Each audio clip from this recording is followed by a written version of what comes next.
ఏం అయ్యేది, మీరు ఆ భ్రమలో ఉండకండి.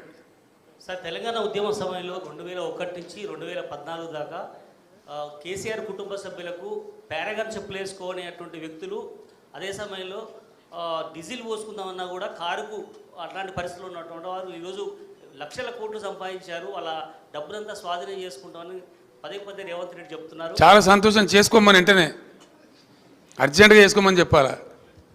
పారాగాన్ చెప్పులు లేకుండా నేను ఉంటున్నా, రేవంత్ రెడ్డి ఉండినా ప్రజలకు తెలుసు కదా.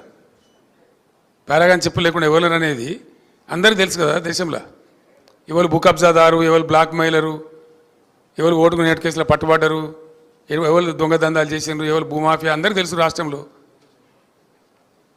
మాకు పారాగాన్ చెప్పులు లేని ఫ్యామిలీ అండి మాది. Sir Srinivas sir, city vision live. గతంలో రైతులకు ఉచిత ఎరువులను ఒక హామీ ఇచ్చారు, మీరు చాలా సంతోషపడ్డారు, ఆశపడ్డారు రైతులు. అయితే ఆ నినాదం మళ్ళీ ఈ మధ్య తెర మీదకి తేవట్లేదు. కాదు బ్రదర్, కాదు బ్రదర్, బేసికల్లీ అది కరెక్ట్ కాదు. ఎందుకంటే మేము ఏం చేసినామంటే రైతుకు సహకారం అందించాలా, పెట్టుబడి సాయం చేయాలని మేము ప్రయత్నం చేసినాం. ఆ టైంలో ఏం జరిగిందంటే యూరియా బస్తాలు ఇద్దామని కొంతమంది చెప్పారు. ఒక సలహా, ఇట్ వాజ్ అండర్ డిస్కషన్, నేను ఎప్పుడు చెప్పలే, ఇట్ వాజ్ అండర్ డిస్కషన్. తర్వాత అశోక్ గులాటి గారు అని చెప్పి చాలా ప్రామినెంట్ ఆగ్రో ఎకానమిస్ట్ ఈ దేశంలో, ఇంటర్నేషనల్ ఫేమస్ కూడా ఆయన, ఢిల్లీలో ఉంటారు, నాకు మంచి ఫ్రెండు. ఆయన నేను అడిగిన, మేము చేద్దాం అనుకుంటున్నాం, వితౌట్ ఆ గవర్నమెంట్ సపోర్ట్ ఇలా వ్యవసాయం నడిచే పరిస్థితి లేదు. అనేక దేశాలలో గవర్నమెంట్ సపోర్ట్ చేస్తూ ఉంది, మన దేశంలో ఉల్టా ఉంది, మా రాష్ట్రంలో మేము చేయాలనుకుంటున్నాం కొత్త రాష్ట్రం అని చెప్పి ఆయన సలహా అడిగిన.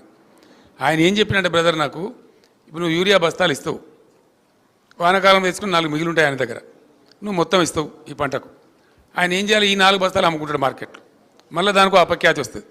కాబట్టి అట్లా వద్దు, నువ్వు ఎంత ఇస్తావో, నీ స్టేట్ కిట్టి ఎంతవరకు పర్మిట్ చేస్తావో నాకు తెలియదు, నువ్వు చేయదల కోసం పెంచాల్సిన అవసరం ఉంది. డెఫినెట్గా నేను ఘంటాపదంగా చెప్తా ఈ మాట.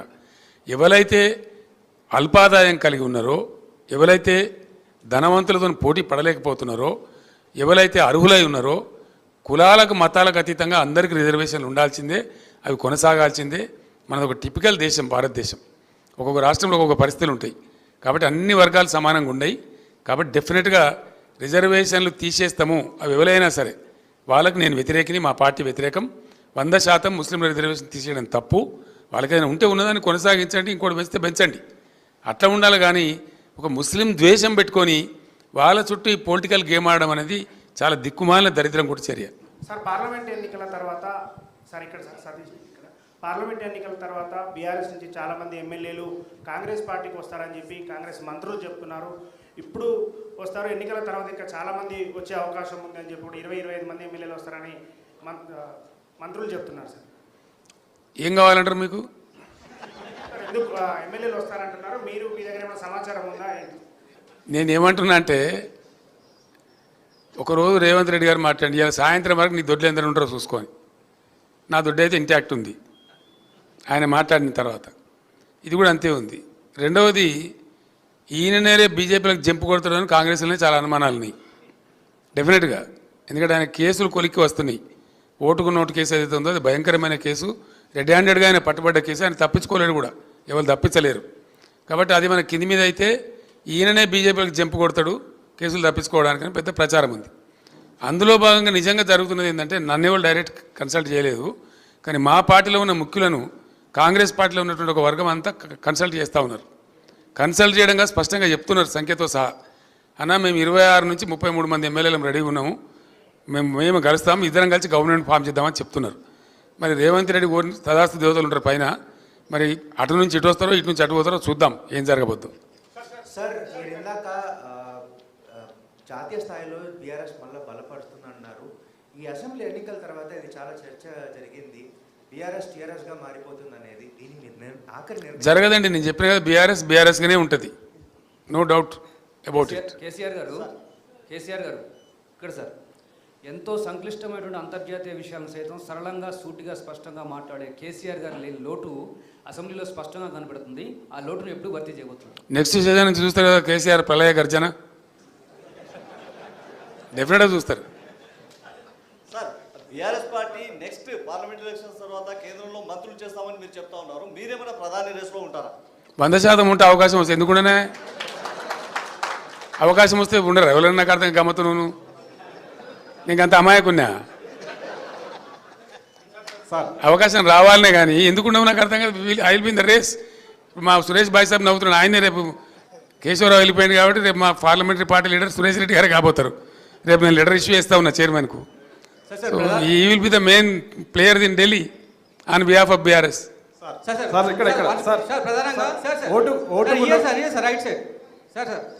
మళ్ళీ వాడేమైనా నా మీద నిషేధం పెట్టగలడా? టైం ఎంత అయింది?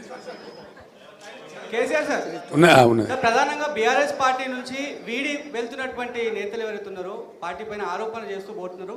పార్టీలో చాలా మంది షిండేలు ఉన్నారని మాటను మాట్లాడినారు. ఒక క్వశ్చన్. నెక్స్ట్ ఇంకో క్వశ్చన్ సార్, అసెంబ్లీ ఫలితాలు చూసుకుంటే ఇందాక మీరు కొన్ని ప్రిడిక్షన్స్ చెప్పారు, బీజేపీకి ఎన్ని వస్తాయి, కాంగ్రెస్కి ఎన్ని వస్తాయని చెప్పి. పెద్దపల్లి పార్లమెంట్కి సంబంధించి ఆల్రెడీ అసెంబ్లీలో అన్ని స్వీప్ చేసేసింది. థర్డ్ ప్లేస్లో ఏ రకంగా ఉంటుందని చెప్పి ప్రిడిక్షన్ చెప్తున్నారు.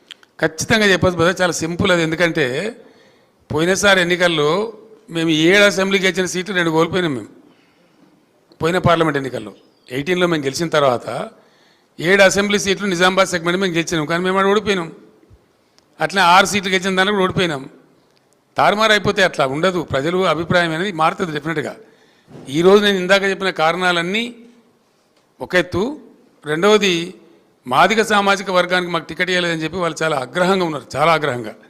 పెద్దపల్లిలో వాళ్ళయ్యేల పంతం బట్టి ఓడించి చూపెడతామని చెప్పి పట్టుదలగా ఉన్నారు. ఆ ఫలితం ఆ పార్టీ అనుభవించక తప్పదు.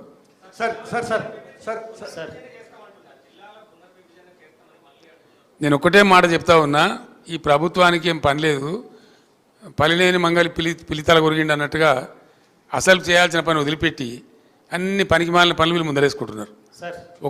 ఇండియా బాబు, ఒక్కొక్క జిల్లా చేస్తున్నప్పుడు నేను బట్టిగా చేయలేదండి. దాని మంచి చెడ్డలు, దాని పూర్వపరాలు, దాని గ్రోత్ ఆశించి ఛత్తీస్గఢ్లో అక్కడ చీఫ్ సెక్రటరీ గారితో మాట్లాడేది. ఎందుకంటే వాళ్ళు ఒక బస్తర్ జిల్లాను అనేక జిల్లాలు చేసిండ్రు. ఎట్లా చేయాలని అడిగినప్పుడు భూపాలపల్లి జిల్లా ఏర్పాటు చేసిన, ములుగు ఏర్పాటు చేసిన, ఇంకా కొన్ని జిల్లాలు ఏర్పాటు చేసిన, వాటి భౌగోళిక పరిస్థితులను బట్టి అవి గ్రోత్ కారిడార్లుగా మారాలని చెప్పి అక్కడ లైట్ రావాలి, అడ్మినిస్ట్రేషన్ పోవాలి, అక్కడ కలెక్టర్ ఉండాలి, ఎస్పీ ఉండాలి, ఉంటేనే బాగా జరుగుద్దని గతంలో కలోలిత ప్రాంతాలుగా ప్రకటించిన సిరిసిల్ల జగిత్యాల కావచ్చు, భూపాలపల్లి ములుగు కావచ్చు, స్టేట్ బార్డర్లో ఉండేటువంటి గద్వాల జిల్లా లాంటివి కావచ్చు, చాలా ఆలోచనతో తెలంగాణ యొక్క ప్రగతిని ఆశించి చేసిన జిల్లాలు అవి. ప్రజలు చాలా హ్యాపీగా ఉన్నారు. ఇలా కొత్తగా ఏర్పడ్డ జిల్లాల ప్రజలు కూడా చాలా కోపంగా ఉన్నారు ప్రభుత్వం మీద. నేను పోయిన ప్రతికాడు అడిగినా, మీ జిల్లా తీసేస్తారంటే యుద్ధానికి సిద్ధం సార్, ఎట్లా పోతావు చూస్తామని చెప్పి మాట్లాడుతున్నారు. పార్లమెంట్ ఎన్నికల్లో ఈ కొత్త ఏవైతే జిల్లాలు తీసేస్తామని కాంగ్రెస్ చెప్పిందో ఆ దెబ్బ కూడా ఇప్పుడు కాంగ్రెస్ పడబోతా ఉంది. ఇక్కడ సార్ ఉద్యమ సమయంలో సార్ ఇక్కడ సార్ ఇది ఫోన్ ట్యాపింగ్ కేసులో రాధాకిషన్ రావు మీ ఆదేశాలనే మేము పాటించినాము, మా సొంత నిర్ణయాలు ఏం తీసుకోలేదని సిఆర్పిసి 141 సెక్షన్ స్టేట్మెంట్ ఇచ్చారు సార్. వాడోడా Radhakishan Rao? Who is he? DCP sir, DCP. నాకు తెలియదు, నీకు అంత తెలుసా? నీకు ఆయన రాష్ట్రంలో 100 మంది డీసీపీలు ఉంటారు, వాడు కూడా ఒక్కరి పేరు పట్టుకుని ఉన్నాను అడిగింది. నాకు అర్థం కాదు. తలా తోకలేని ప్రశ్న అది. అసలు ఆ ఫోన్ ట్యాపింగ్ ఏదో మీకు పిచ్చి పట్టుకున్నది. కానీ ముఖ్యమంత్రికి ఫోన్ ట్యాపింగ్ ఏమైనా సంబంధం ఉంటారా? రాహుల్, నువ్వు ఇంత పెద్ద సీనియర్ లీడరు. ముఖ్యమంత్రి gets reports from the intelligence department. వాడు ఎట్లా తీసుకొచ్చిన రిపోర్ట్ మాకెట్లా తెలుస్తుంది? నాకు అర్థం కాదు. వాడు ట్యాపింగ్ చేసిండా, టూపింగ్ చేసిండా, డబ్బులు ఇచ్చిండా, ఇంకేదైనా రహస్య వ్యవస్థ పెట్టుకున్నా మాకు ఎందుకు తెలుస్తుంది? నాకు అదో ఇష్యూ అవా ఇంత సిల్లి. ఆ గవర్నమెంట్ ఎంత సిల్లి ఉన్నదో మీరు కూడా అట్టే తయారైపోయిన పూర్తిగా. What is that non sense? నాకు అర్థం కదా. ఫోన్ ట్యాపింగ్ అది పెద్ద ఫినాయిల్ పెట్టి నోలు కడుపుకునే పరిస్థితి తెస్తూ ఉన్నారు.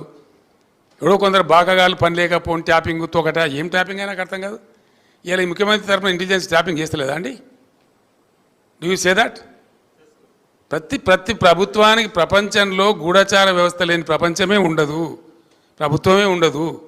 వాళ్ళు సమాచార సేకరణ చేసి ప్రభుత్వానికి ఇస్తారు. సాయంత్రానికో పొద్దున్న early morning, every morning intelligence comes and brief the chief minister about the law and order situation. చాలా ఉంటాయి. మన దగ్గర హైదరాబాద్లో పేలుళ్ళు జరిగినాయి, అట్లాంటిది ఏదైనా ఉంటుంది, ఇంకేదైనా ప్రమాదాలు ఉంటాయి, కొన్నిసార్లు కొన్ని విచిత్రమైన దొంగల ముఠాలు వస్తాయి. అట్లాంటివన్నీ కూడా సమాచారం సేకరించి ఇస్తూ ఉంటారు. ఏం చేయాలో చెప్తారు. దాన్ని బట్టి గవర్నమెంట్ ఏంటంటే వివిధ శాఖల అధికారులకు అప్రమత్తం చెప్పి కల్తీ విత్తనాలు ఉంటుంది, దాని మీద కూడా ఇస్తారు. వాళ్ళు ట్యాపింగ్ చేస్తాడా, టూపింగ్ చేస్తాడా మాకేం తెలుస్తుందా? నాకు అర్థం కాదు. No minister is concerned with that, no chief. అసలు కన్సర్న్ ఉండదు. We're only concern with the reports given by the intelligence. The way they brought the report we don't know. That is purely internal matter of the police department. And ఇంకోటి అండి అదేదో మీరు పెద్ద భ్రమలో ఉన్నారు. పోలీసులు ఎప్పుడు ఫోన్ ట్యాపింగ్ చేసినా బాజాప్తాగా టెలిగ్రాఫ్ యాక్ట్ ప్రకారం 1869 టెలిగ్రాఫ్ యాక్ట్ ప్రకారం బాజాప్తా రాష్ట్ర హోమ్ సెక్రటరీ పర్మిషన్ తీసుకొని చేస్తారు. పర్మిషన్ లేకుండా చెయ్యరు. ఇది ఇంగితమైన ప్రతి ఒక్కరికి తెలుసు. తర్వాత తీసుకున్న దాన్ని డిమాలిజ్ చేయొచ్చని కూడా ఉంది ఆ చట్టంలో. ఒక నిర్ణీత వ్యవధి తర్వాత వాళ్ళు సేకరించిన సమాచారాన్ని డిమాలిజ్ చేయొచ్చని కూడా అదే యాక్ట్లో ఉంది. ఇది తెలియకుండా అదేదో పెద్ద భయంకరమైన వ్యవహారం అన్నట్టు, దాని ఏదో తోకమట్టం ఏదో కొండందో వెలకబట్టుకున్నాం అన్నట్టు ఏమి బట్టి ట్రాష్ గ్యాస్ దాంతో ఏం అయ్యేది. మీరు ఆ భ్రమలో ఉండకండి. సార్, తెలంగాణ ఉద్యమ సమయంలో 2001 నుంచి 2014 దాకా కేసీఆర్ కుటుంబ సభ్యులకు పారాగాన్ చెప్పులు వేసుకోనేటువంటి వ్యక్తులు అదే సమయంలో డీజిల్ పోసుకుందామన్నా కూడా కారుకు అట్లాంటి పరిస్థితులు ఉన్నటువంటి వారు ఈరోజు లక్షల కోట్లు సంపాదించారు. అలా డబ్బునంతా స్వాధీనం చేసుకుంటామని పదే పదే రేవంత్ రెడ్డి చెప్తున్నారు. చాలా సంతోషం. చేసుకోమని వెంటనే అర్జెంటుగా చేసుకోమని చెప్పాలా. పారాగాన్ చెప్పులు లేకుండా నేనుంటున్నా రేవంత్ రెడ్డి ఉండేనా ప్రజలకు తెలుసు కదా. పారాగాన్ చెప్పులు లేకుండా ఎవరు అనేది అందరికీ తెలుసు కదా. దేశంలో ఎవరు భూ కబ్జాదారు, ఎవరు బ్లాక్ మెయిలరు, ఎవరు ఓటుకు నేటి కేసులో పట్టుబడ్డరు, ఎవరు దొంగదందాలు చేసిండ్రు, ఎవరు భూమాఫియా అందరికీ తెలుసు రాష్ట్రంలో. మాకు పారాగాన్ చెప్పులు లేని ఫ్యామిలీ అండి మాది. Sir Srinivas sir, city vision live. గతంలో రైతులకు ఉచిత ఎరువులని ఒక హామీ ఇచ్చారు మీరు. చాలా సంతోషపడ్డారు, ఆశపడ్డారు రైతులు. అయితే ఆ నినాదం మళ్ళీ ఈ మధ్య తెర మీదకి తేవట్లేదు. కాదు బ్రదర్, కాదు బ్రదర్. బేసికల్లీ అది కరెక్ట్ కాదు. ఎందుకంటే మేము ఏం చేసినామంటే రైతుకు సహకారం అందించాలా, పెట్టుబడి సాయం చేయాలని మేము ప్రయత్నం చేసినాం. ఆ టైంలో ఏం జరిగిందంటే యూరియా బస్తాలు ఇద్దామని కొంతమంది చెప్పారు. ఒక సలహా, ఇట్ వాజ్ అండర్ డిస్కషన్. నేను ఎప్పుడు చెప్పలే, ఇట్ వాజ్ అండర్ డిస్కషన్. తర్వాత అశోక్ గులాటి గారు అని చెప్పి చాలా ప్రామినెంట్ ఆగ్రో ఎకానమిస్ట్ ఈ దేశంలో, ఇంటర్నేషనల్ ఫేమస్ కూడా ఆయన, ఢిల్లీలో ఉంటారు, నాకు మంచి ఫ్రెండు. ఆయన నేను అడిగిన, మేము చేద్దాం అనుకుంటున్నాం వితౌట్ ఆ గవర్నమెంట్ సపోర్ట్ ఇలా వ్యవసాయం నడిచే పరిస్థితి లేదు. అనేక దేశాలలో గవర్నమెంట్ సపోర్ట్ చేస్తూ ఉంది, మన దేశంలో ఉల్టా ఉంది. మా రాష్ట్రంలో మేము చేయాలనుకుంటున్నాం కొత్త రాష్ట్రం అని చెప్పి ఆయన సలహా అడిగింది. ఆయన ఏం చెప్పినంటే, బ్రదర్ నాకు ఇప్పుడు నువ్వు యూరియా బస్తాలు ఇస్తావు, వానాకాలం వేసుకుని 4 మిగిలి ఉంటాయి ఆయన దగ్గర, నువ్వు మొత్తం ఇస్తావు ఈ పంటకు. ఆయన ఏం చేయాలి, ఈ 4 బస్తాలు అమ్ముకుంటాడు మార్కెట్లో, మళ్ళీ దానికో అపఖ్యాతి వస్తుంది. కాబట్టి అట్లా వద్దు, నువ్వు ఎంత ఇస్తావో నీ స్టేట్ కిట్టి ఎంతవరకు పర్మిట్ చేస్తావో నాకు తెలియదు, నువ్వు చేదల కోసం పెంచాల్సిన అవసరం ఉంది. డెఫినెట్గా నేను ఘంటాపదంగా చెప్తా ఈ మాట. ఎవరైతే అల్పాదాయం కలిగి ఉన్నారో, ఎవరైతే ధనవంతులతో పోటీ పడలేకపోతున్నారో, ఎవరైతే అర్హులై ఉన్నారో, కులాలకు మతాలకు అతీతంగా అందరికీ రిజర్వేషన్లు ఉండాల్సిందే, అవి కొనసాగాల్సిందే. మనది ఒక టిపికల్ దేశం భారతదేశం. ఒక్కొక్క రాష్ట్రంలో ఒక్కొక్క పరిస్థితులు ఉంటాయి. కాబట్టి అన్ని వర్గాలు సమానంగా ఉన్నాయి. కాబట్టి డెఫినెట్గా రిజర్వేషన్లు తీసేస్తాము, అవి ఎవరైనా సరే వాళ్ళకి నేను వ్యతిరేకిని, మా పార్టీ వ్యతిరేకం. 100% ముస్లింల రిజర్వేషన్ తీసేయడం తప్పు. వాళ్ళకైనా ఉంటే ఉన్నదాన్ని కొనసాగించండి, ఇంకోటి పెంచితే పెంచండి, అట్లా ఉండాలి. కానీ ఒక ముస్లిం ద్వేషం పెట్టుకొని వాళ్ళ చుట్టూ ఈ పొలిటికల్ గేమ్ ఆడడం అనేది చాలా దిక్కుమాలిన దరిద్రం కూడా చర్య. సార్, పార్లమెంట్ ఎన్నికల తర్వాత పార్లమెంట్ ఎన్నికల తర్వాత బీఆర్ఎస్ నుంచి చాలామంది ఎమ్మెల్యేలు కాంగ్రెస్ పార్టీకి వస్తారని చెప్పి కాంగ్రెస్ మంత్రులు చెప్తున్నారు. ఇప్పుడు వస్తారు, ఎన్నికల తర్వాత ఇంకా చాలామంది వచ్చే అవకాశం ఉంది అని చెప్పి 20-25 మంది ఎమ్మెల్యేలు వస్తారని మంత్రులు చెప్తున్నారు. సార్ ఏం కావాలంటారు మీకు? ఎందుకు ఎమ్మెల్యేలు వస్తారంటున్నారు? మీరు మీ దగ్గర ఏమైనా సమాచారం ఉందా? నేనేమంటున్నా అంటే, ఒకరోజు రేవంత్ రెడ్డి గారు మాట్లాడి, ఇలా సాయంత్రం వరకు నీ దొడ్లు ఎందరూ ఉంటారో చూసుకొని, నా దొడ్డు అయితే ఇంటాక్ట్ ఉంది ఆయన మాట్లాడిన తర్వాత. ఇది కూడా అంతే ఉంది. రెండవది, ఈయననే బీజేపీలకు జంపు కొడుతున్నాడని కాంగ్రెస్లోనే చాలా అనుమానాలు ఉన్నాయి డెఫినెట్గా. ఎందుకంటే ఆయన కేసులు కొలిక్కి వస్తున్నాయి. ఓటుకు నోటు కేసు ఏదైతే ఉందో అది భయంకరమైన కేసు, రెడ్ హ్యాండెడ్గా ఆయన పట్టుబడ్డ కేసు. ఆయన తప్పించుకోలేడు కూడా, ఎవరు తప్పించలేరు. కాబట్టి అది మన కింది మీద అయితే ఈయననే బీజేపీలకు జంపు కొడతాడు కేసులు తప్పించుకోవడానికని పెద్ద ప్రచారం ఉంది. అందులో భాగంగా నిజంగా జరుగుతున్నది ఏంటంటే, నన్ను ఎవరు డైరెక్ట్ కన్సల్ట్ చేయలేదు, కానీ మా పార్టీలో ఉన్న ముఖ్యులను కాంగ్రెస్ పార్టీలో ఉన్నటువంటి ఒక వర్గం అంతా కన్సల్ట్ చేస్తూ ఉన్నారు. కన్సల్ట్ చేయడంగా స్పష్టంగా చెప్తున్నారు సంఖ్యతో సహా, అన్న మేము 26 నుంచి 33 మంది ఎమ్మెల్యేలు రెడీగా ఉన్నాము, మేము కలుస్తాము, ఇద్దరం కలిసి గవర్నమెంట్ ఫామ్ చేద్దామని చెప్తున్నారు. మరి రేవంత్ రెడ్డి తదాస్తు దేవతలు ఉంటారు పైన, మరి అటు నుంచి ఇటు వస్తారో ఇటు నుంచి అటు పోతారో చూద్దాం ఏం జరగబోద్దు. సార్ మీరు ఇందాక జాతీయ స్థాయిలో బీఆర్ఎస్ మళ్ళీ బలపడుతుందన్నారు. ఈ అసెంబ్లీ ఎన్నికల తర్వాత ఇది చాలా చర్చ జరిగింది. బీఆర్ఎస్ టీఆర్ఎస్గా మారిపోతుంది అనేది దీని ఆఖరి నిర్ణయం జరగదండి. నేను చెప్పిన కదా బీఆర్ఎస్గానే ఉంటుంది, no doubt about it. KCR గారు ఇక్కడ సార్ ఎంతో సంక్లిష్టమైనటువంటి అంతర్జాతీయ విషయాలను సైతం సరళంగా సూటిగా స్పష్టంగా మాట్లాడే కేసీఆర్ గారు లేని లోటు అసెంబ్లీలో స్పష్టంగా కనబడుతుంది. ఆ లోటును ఎప్పుడు భర్తీ చేయబోతున్నారు? నెక్స్ట్ సీజన్ నుంచి చూస్తారు కదా కేసీఆర్ ప్రళయ గర్జన, డెఫినెట్గా చూస్తారు. Sir BRS party next parliament elections తర్వాత కేంద్రంలో మంత్రులు చేస్తామని మీరు చెప్తా ఉన్నారు. మీరేమైనా ప్రధాని రేసులో ఉంటారా? 100% ఉంటే అవకాశం వస్తే ఎందుకుండానే అవకాశం వస్తే ఉండరు. ఎవరైనా నాకు అర్థం గమ్మత్తు నువ్వు నీకు అంత అమాయకున్నా అవకాశం రావాలనే కానీ ఎందుకున్నావు నాకు అర్థం కాదు. I will be in the race. మా సురేష్ భాయ్ సాబ్ నవ్వుతున్నాడు, ఆయనే రేపు కేశవరావు వెళ్ళిపోయింది కాబట్టి రేపు మా parliamentary party leader Suresh Reddy గారు కాబోతారు. రేపు నేను లెటర్ ఇష్యూ చేస్తా ఉన్నా చైర్మన్కు. సో ఈ will be the main player in Delhi on behalf of BRS.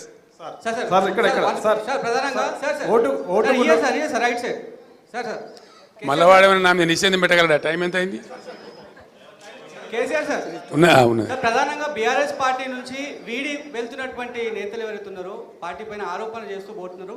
పార్టీలో చాలా మంది షిండేలు ఉన్నారని మాటను మాట్లాడినారు. ఒక క్వశ్చన్. నెక్స్ట్ ఇంకో క్వశ్చన్ సార్, అసెంబ్లీ ఫలితాలు చూసుకుంటే ఇందాక మీరు కొన్ని ప్రిడిక్షన్స్ చెప్పారు, బీజేపీకి ఎన్ని వస్తాయి, కాంగ్రెస్కి ఎన్ని వస్తాయని చెప్పి. పెద్దపల్లి పార్లమెంట్కి సంబంధించి ఆల్రెడీ అసెంబ్లీలో అన్ని స్వీప్ చేసేసింది. థర్డ్ ప్లేస్లో ఏ రకంగా ఉంటుందని చెప్పి ప్రిడిక్షన్ చెప్తున్నారు. ఖచ్చితంగా చెప్పచ్చు బ్రదర్, చాలా సింపుల్ అది. ఎందుకంటే పోయినసారి ఎన్నికల్లో మేము 7 అసెంబ్లీకి ఇచ్చిన సీట్లు 2 కోల్పోయినాం. మేము పోయిన పార్లమెంట్ ఎన్నికల్లో 18లో మేము గెలిచిన తర్వాత 7 అసెంబ్లీ సీట్లు నిజామాబాద్ సెగ్మెంట్ మేము గెలిచినాం, కానీ మేము అక్కడ ఓడిపోయినాం. అట్లా 6 సీట్లు గెలిచిన దానికి కూడా ఓడిపోయినాం. తారుమారు అయిపోతే అట్లా ఉండదు. ప్రజలు అభిప్రాయం అనేది మారుతుంది డెఫినెట్గా. ఈరోజు నేను ఇందాక చెప్పిన కారణాలన్నీ ఒక ఎత్తు. రెండవది మాదిగ సామాజిక వర్గానికి మాకు టికెట్ ఇవ్వలేదని చెప్పి వాళ్ళు చాలా ఆగ్రహంగా ఉన్నారు, చాలా ఆగ్రహంగా. పెద్దపల్లిలో వాళ్ళయ్యేల పంతం బట్టి ఓడించి చూపెడతామని చెప్పి పట్టుదలగా ఉన్నారు. ఆ ఫలితం ఆ పార్టీ అనుభవించక తప్పదు.